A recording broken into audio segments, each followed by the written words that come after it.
To Vedantu पाठशाला। Hello दोस्तों, आज अपन चैप्टर 4 के सेकेंड पार्ट पढ़ेंगे। ये चैप्टर 4 का सेकेंड पार्ट है। ओके, फर्स्ट पार्ट नहीं देखे हो तो ऊपर के आई बटन में क्लिक करके ज़रूर देखें, क्योंकि इस चैप्टर से वो लिंक्ड है, आपको अच्छी समझ में आएगा। वीडियो बड़ी ना बने इसके लिए अपन पार्ट 1 पार्ट 2 रखते हैं और उसे आप अच्छे से देख पाओ।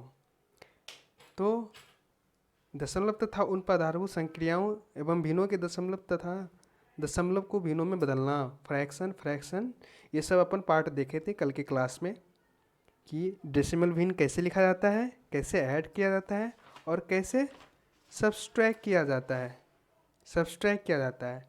और आज आगे के क्लास देखेंगे, सो आप इसे लास्ट तक देखें, बहुत कुछ आगे सीखने वाले हैं।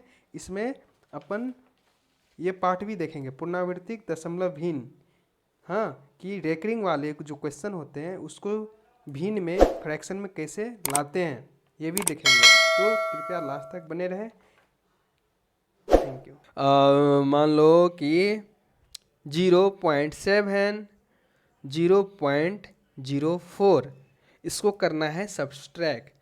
कुछ नहीं, इसमें से 1 हासिल ले लिया, 1 ले लिया, 10 हो गया, 6 बचा, कितना 6 है ना, यही इसका आंसर हो जाएगा। सब्ट्रैक्ट में क्या होता है, इस दोनों को ऐड करोगे तो ये आनी चाहिए चेक करने के लिए। 6 4 10 के 0, हाथ में 1, 6 1 7, मतलब ये सही है। ओके, तो आपको सब्ट्रैक्ट भी समझ में आ गया। अब आप मल्टीप्लाई देखो, मल्टीप्लाई में ध्यान देने वाली होती है। ये सब्ट्रैक्ट था, क्या था, सब्ट्रैक्ट। अब देखते हैं, ये 2 नंबर था, अब ये 3 नंबर, मल्टीप्लाई चेक करते हैं। मल्टीप्लाई में क्या होता है, गुना में क्या होता है कि इसमें कंडीशन है, मान लो 0.2 है ना, इसको मल्टीप्लाई करना है 0.3 से।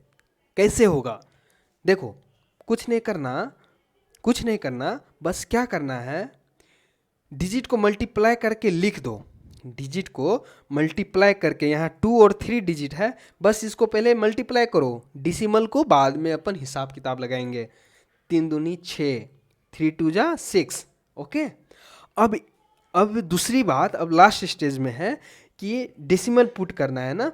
तो डेसिमल कैसे पुट होगा कि यहाँ पर एक अंक के बाद डेसिमल है, फिर यहाँ पर एक अंक के बाद डेसिमल है, तो 2 डिजिट है, हो गया ना 2 डिजिट। डेसिमल के बाद कितने डिजिट है, 1 डिजिट यहाँ है, 1 डिजिट यहाँ है, तो कितने 2 अंक के बाद डेसिमल लगा दो। ठीक है, यही चीज़ करना होता है। यहाँ पर एक अंक आ गया मल्टीप्लाई करके, अब दूसरी अंक नहीं है तो 0, देन डिसिमल, देन इसे डिसिमल रखने के लिए 0। यही आपका क्या हो गया, आंसर। समझ में आया। फिर इसमें भाग भी है। भाग कैसे करना है देखो, मतलब कोई भी भाग ले लो, मान लो आप 4 से डिवाइड दिए, जैसे 125 है ना, ये क्वेश्चन मान लो 125 को डेसिमल में लिखना है, किस में लिखना है, दशमलव में, डेसिमल में लिखना है। ओके, तो डेसिमल में कैसे लिखेगा, अब 4 से, ये इधर है, हाँ, तो 4 से आप इसमें भाग दो। 4 से क्या किए हम, 125 में डिवाइड किए, ठीक। तो 4 3 जा 12, 4 3 12, 31। अब ये 5 आ गया, 4 1 4, देन 1 आया, सब्ट्रैक्ट करके, नहीं कुछ है, अब यहाँ के बाद कोई डिजिट नहीं है, ठीक। अब और आप चाह रहे हो डेसिमल में लिखना, तो डेसिमल लिखो, तो यहाँ क्या आ जाएगी, 0। डेसिमल डालते ही यहाँ पर 0 आती है, ये ध्यान देना बात है। डेसिमल यहाँ लिखते ही यहाँ पर क्या आ जाएगा, 0। 4 दूनी 8 है ना, जिन माइनस करके क्या आ गया, 2। डेसिमल पर गया है ना, वो 0 इसको देते रहेगा टाइम टू टाइम, कि आप लगाते रहो जब तक भाग ना लगे। 4 पंचे 20, ये कल्टिस हो गया। यही मेरा डेसिमल में आ गया, डिवाइड है ना, क्वेसेंट आ गया, भागफल आ गया। तो दशमलव भिन्न, इस चीज़ को आप कैसे लिख सकते हो, मतलब 125/4 को क्या लिख सकते हो, भाग देकर क्या आ जाएगा, 4 से 125 में भाग देंगे तो इस चीज़ को क्या लिख सकते हैं, ये, यस, यही डेसिमल के फॉर्म में आ गया। तो ये क्या हो गया, आप भिन्न को, फ्रैक्शन को क्या किए अपन, डेसिमल में कन्वर्ट कर दिए, डेसिमल में कन्वर्ट कर दिए। सीख गया फ्रैक्शन टू डेसिमल कैसे कन्वर्ट होता है, अब डिवाइड देना भी सीख गया। चलो अब आगे देखते हैं। हाँ, आगे क्या है, आप बोर्ड मास के तरह आप इसको यूज कर सकते हो। मतलब एक क्वेश्चन लेते हैं और आप देखोगे कि इसे बोर्ड मास की तरह भी सॉल्व किया जा सकता है। ओके, देखो क्या करना है, क्वेश्चन लेते हैं।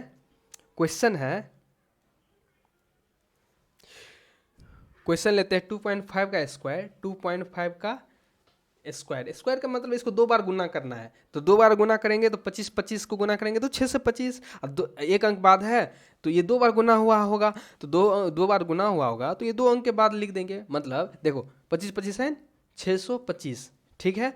ये एक अंक के बाद है तो ये तो 2 बार है ना, तो 2 बार के बाद डेसिमल होनी चाहिए, तो 2 बार के बाद 10 डेसिमल होनी चाहिए। इस फॉर्मेट में आप लिख सकते हो। तो ये चीज़ स्क्वायर ट्रिपल देके आप घबराओ नहीं, बस मल्टीप्लाई करके और डेसिमल को उस जगह प्लेस कर दो देख के। Okay, this into 1.6 divided by 0.8 का 0.2, दिस इज इक्वल्स टू वाट। ठीक है, ये क्वेश्चन है। अब ये क्वेश्चन है, देखने में थोड़ा एग्जाम में आ जाएगा तो ये टाइम कंज्यूमिंग लगेगा और से सही में थोड़ा टाइम कंज्यूमिंग भी है। तो 6.25 इसका क्या करेंगे, पहले स्क्वायर का ये कर दिया, इस फॉर्मेट में लिख दिया डिजिट के फॉर्मेट में। अब मल्टीप्लाई 1.6, सबसे पहले क्या होगा, ये तो वैल्यू लिख लिया ना तो कोई फर्क नहीं पड़ा, वैल्यू लिख सकते हो आप। ठीक, तो अब क्या है ना, डिवाइड को मल्टीप्लाई में चेंज कर दो बोर्ड मास के रूल के तहत। तो क्या हो जाएगा, इसको क्या लिख सकते हैं आप, एक स्टेप इसको 0.8 को क्या लिख सकते हो, 1 चीज़ और याद रखो, 0.8 है ना, 0.8 है, ठीक है। आप इसको ढक दो, आपको समझ में नहीं आया तो इसे ढक दो, 0.8 है। तो इसको अपन फ्रैक्शन में लिखो तो 8, ठीक, जो डिजिट है वो लिख दो, अपन में 1 के जगह, डेसिमल की जगह 1 लिखो। अपन पहले भी डेसिमल की जगह 1 लिखते थे। इसको फ्रैक्शन में लिखने के लिए 8 के जगह 8 लिख दिया और डेसिमल की जगह 1 लिख दिया। अब जितने अंक बाद ये है ना, कितने अंक है डेसिमल के, कितने अंक है बाद, डेसिमल के बाद कितने अंक है, तो 1 डिजिट है। तो डेसिमल टू अपन फ्रैक्शन कर दिए ना, तो 8/10 हो गया। तो यही फॉर्मेट यहाँ लिखना है, यही फॉर्मेट आप यहाँ लिख सकोगे। चूंकि यहाँ पर भागा है ना, तो भागा को मल्टीप्लाई करेंगे तो ये 8/10 है, तो ये 10/8 हो जाती है। याद होगा आपको, पिछला क्लास नहीं देखे हो तो ज़रूर देख लेना, ऊपर के आई बटन में मिल जाएगा पहले में। तो 0.8 है तो इसको ऐसे भी लिख सकते हैं, 8/10 का 0.2 है। आप डेसिमल को फ्रैक्शन में बस चेंज कर लो ना, 0.2 है, पहले का करी तब करी भागा, सकल गुना करी जोड़ घटावा, तो यही चीज़ करना है। 0.2 2/10, देन 6.25 इंटू 1.6, 1.6 की जगह 6/10 ही लिख दो, 16/10 हो गया, सारे फ्रैक्शन में आ गए, ठीक है। 6/10,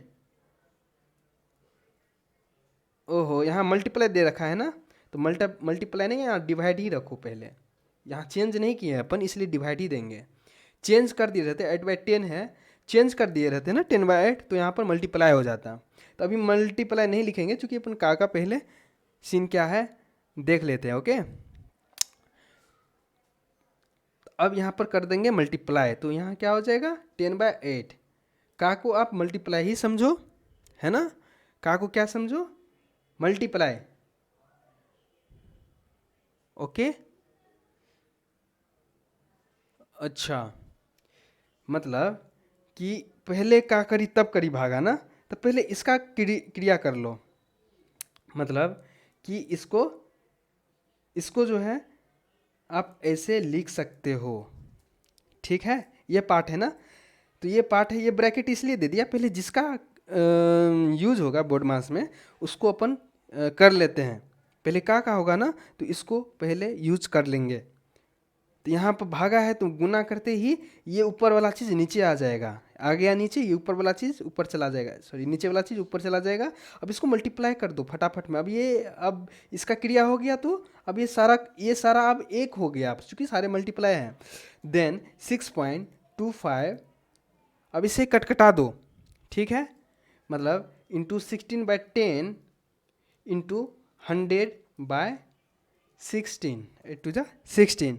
आप इसे डिवाइड दोगे ना तो ये आ जाएगा 62.5, ठीक।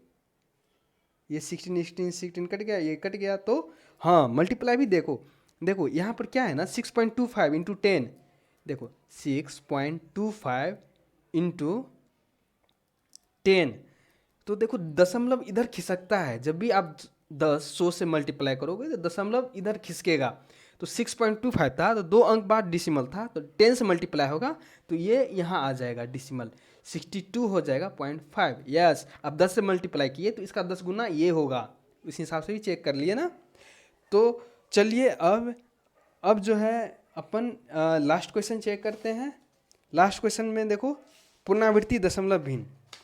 पुनरावृत्ति दशमलव भिन्न में क्या है, मान लो 1/3 है ना, तो 1/3 को 10 से जब देखो 1/3 का मतलब क्या, 3 से डिवाइड दो 1 में, 3 से डिवाइड दो किस में, 1 में, ओके। तो डिसिमल दिए,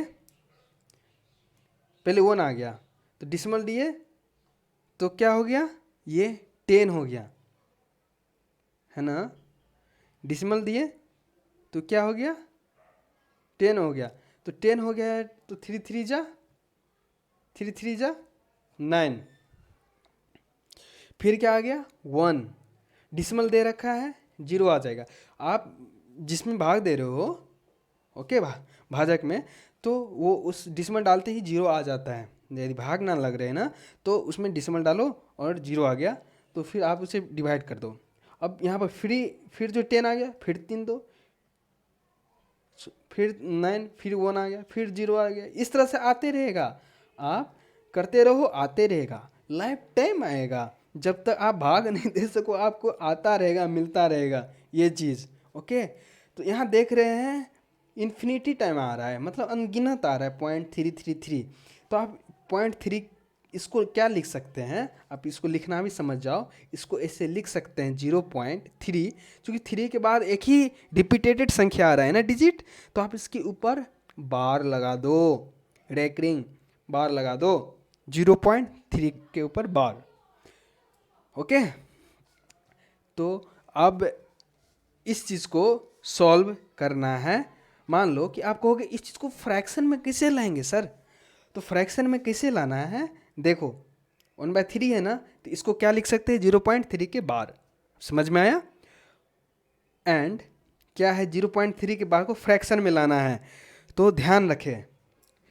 अब ये जो है फर्स्ट टाइप का है ना, ये टाइप 1 है, टाइप 1 है। क्या 0.3 के बार को किस में कन्वर्ट करना है, फ्रैक्शन में, भिन्न में कन्वर्ट करना है, कैसे आएगा। तो 0.3 को क्या करो, 3 लिख दो, 0.3 में सॉल्यूशन में अपन बता रहे हैं, 3 लिख देना है। 3 के बाद क्या करते थे अपन, जितने बार डिजिट है वहाँ पे 1 लिख के जितने डिजिट है उतना 0 लिखते हैं। लेकिन यहाँ पर इन्फिनिट 0 है, तो क्या इन्फिनिट 0 लिखेंगे, नहीं, ऐसा नहीं है, इसका रूल चेंज है। तो रूल क्या चेंज है, 0.3 है ना, तो 3 लिख दो, अपॉन जितने के ऊपर बार लगा रहे हैं उतना 9 लिख देना है, ठीक है। क्या करना है, वहाँ पे 9 ही लिखना है। 9 जितने डिजिट के ऊपर बार लगाओ ना, उतने डिजिट में उतने टाइम्स 9 लगाओ। यहाँ पर एक डिजिट है जिसमें बार लगा है, तो एक डिजिट में 9 लगाएंगे। This is equals to 1/3। आप चेक कर लो, यही चीज़ आ गया ना, 1/3 आ गया ना। 1/3 को आप इस तरह से लिखे थे, आ गया ना वो चीज़। अब 3 से, तो 3 से अब 1 में डिवाइड दो तो यही चीज़ आ रहा है ना। तो देखो एक तरह से प्रूव्ड हो गया कि आप सही बनाए हो इस चीज़ को। ओके, तो कुछ नहीं करना, 3 लिखो, अपॉन में जितने टाइम्स, जितने डिजिट के ऊपर बार लगा रहे हैं ना, तो वहाँ पर उतना टाइम्स 9 दे देना। ओके, सेकेंड टैप, टैप देखो चेंज होगा, टैप कैसे चेंज होगा इसमें, 0.25, जैसे 0.25 है ना। तो अब इसको कैसे करोगे फ्रैक्शन में, फ्रैक्शन में कैसे करोगे, फ्रैक्शन में करने के लिए कुछ नहीं करना, क्या करना है, 25 के ऊपर बार लगा है, सॉरी 25 के ऊपर बार लगा है, मतलब 25 25 25 25 आ रहा है, इसका वो मतलब हो गया है ना, 25 25 25 25 ऐसे ही आ रहा है, इसलिए 25। एक अंक डिजिट रिपीटेड होगा तो एक अंक पर लगता, यदि 2 अंक डिजिट कर रहा है तो 2 अंक पर लगा, 25 25 आ रहा है। समझ में आया। तो 0.25 है ना, तो क्या करना है, डिजिट पहले लिख देना है। जितने डिजिट के ऊपर बार है, यहाँ पर कितने डिजिट के ऊपर बार है, 2 डिजिट के बार ऊपर बार है, तो उतना टाइम्स 9 लिखो। 2 डिजिट है तो 2 डिजिट में 9 लिखो, यही इसका क्या हो जाएगा, क्या हो जाएगा, आंसर हो जाएगा। ये फ्रैक्शन में आ गया। तो आप इससे मत डरना, ये चीज़ आपको कुछ नया सीखने को मिला है, डेली कुछ ना कुछ नया सीखो, हाँ, तो अच्छा रहता है। सक्सेसफुल आदमी वही होता जो कुछ ना कुछ नया सीखता है। ऐसा नहीं है कि उसके पास धन दौलत आ जाए वही सक्सेस हो गया, हमेशा कुछ उसे नया सीखना चाहिए, आगे बढ़ते रहना चाहिए, सक्सेसफुल वही होता है। ओके, तो आप विद्यार्थी हो, स्टूडेंट हो, तो कुछ नया सीखो, आपके लिए यही सब कुछ है। ओके, फिर देन अब देखो 0.786 के ऊपर बार लगा है, इसका क्या मतलब, 7 8 के बाद ये 6 6 6 6 6 आ रहा है, इसका फ्रैक्शन में क्या होगा, फ्रैक्शन वैल्यू क्या होगा, फ्रैक्शन क्या होगा। तो फ्रैक्शन में करने के लिए हम क्या बोले थे, पहले डिजिट लिख दो, क्या बार है क्या डेसिमल है कुछ नहीं देखना, बस इसे कन्वर्ट करने के लिए क्या करो, 786 लिखो, अपॉन क्या करो, ओपन में कितने डिजिट है, डेसिमल के कितने डिजिट है, डेसिमल के कितने डिजिट है, यहाँ पर 86 के ऊपर बार है, यानी कि 86 आ रहा है। ओके, ये 86 के ऊपर बार है। देखो एक चीज़ ध्यान रखना, हाँ कितने ऊपर बार है, तो 2 डिजिट के ऊपर बार है, इतना लिख दिया, ये ऊपर भी कर रहे थे इतना काम, 786 जितने ऊपर डिजिट है उतना। अब क्या काम करना है, यहाँ पर बार नहीं लगा हुआ है, तो बार नहीं लगा है तो उस डिजिट को यहाँ पे सब्ट्रैक्ट करना होता है, जो बार नहीं लगा है उसको सब्ट्रैक्ट कर दो। ठीक है, क्या करना है कि आप इस फॉर्मेट में लिख दिए जैसे पहले आ रहे थे, लेकिन जिसमें बार नहीं लगा है उसको सब्ट्रैक्ट करना होता है। ठीक, और जितने डिजिट के ऊपर बार ना लगा हो ना, उसके लिए आप 0 लगाओ, यानी जितना डिजिट यहाँ सब्ट्रैक्ट होगा, जितने डिजिट यहाँ के ऊपर बार नहीं लगा रहेगा उतना ही सब्ट्रैक्ट होगा, तो उतने डिजिट यहाँ पर 0 लिखना है। यही आप फ्रैक्शन के फॉर्म में आ गए। इसको आप सॉल्व करोगे तो क्या आएगा, 779 अपॉन 990।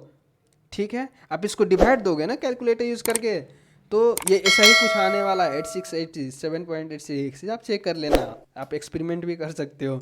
हाँ, तो ये आज का क्लास रहा जिसमें आप बहुत अच्छा कंसेप्ट सीखे हो। ठीक है, बहुत अच्छा कंसेप्ट सीखे हो जो बहुत यूज आने वाला है आगे। डेसिमल है तो आप कभी जैसे कि परसेंटेज, भिन्न, जैसे कि लाभ हानि परसेंटेज जो भी है ना, साधारण ब्याज, चक्रवृद्धि ब्याज, सारे में ये सब चीज़ आएंगे। हाँ, यूज होगा इस सब एप्लीकेशन को, तो आप इससे डरे नहीं, आप अपना डर कम करें, इस पर प्रैक्टिस थोड़ा बहुत करें। ओके, और कोई एक रेफरेंस बुक लेके, बुक नहीं भी लेते हो तो बस मेरी थ्योरी कंसेप्ट को बार बार सुनो। कोई भी चीज़ देर तब तक याद रहती है, साइंटिफिक रीज़न है कि आप पढ़ने से उतना याद नहीं रहेगा जितना कि आप वीडियो देखते हो। तो मेरी वीडियो देखो, और 9th क्लास के लिए भी नवोदय में सिलेक्शन के लिए वो सीरीज स्टार्ट हुआ है, तो आप अपने सीनियर को भी, अपने रिलेटिव कज़न सबको आप बता सकते हो कि आप इसकी तैयारी करो। हाँ, तो और मेरा वीडियो को शेयर करो। थैंक्स फॉर वॉचिंग, मिलते हैं कल नेक्स्ट चैप्टर के साथ। आज का ये चैप्टर पूरा हो गया। ओके।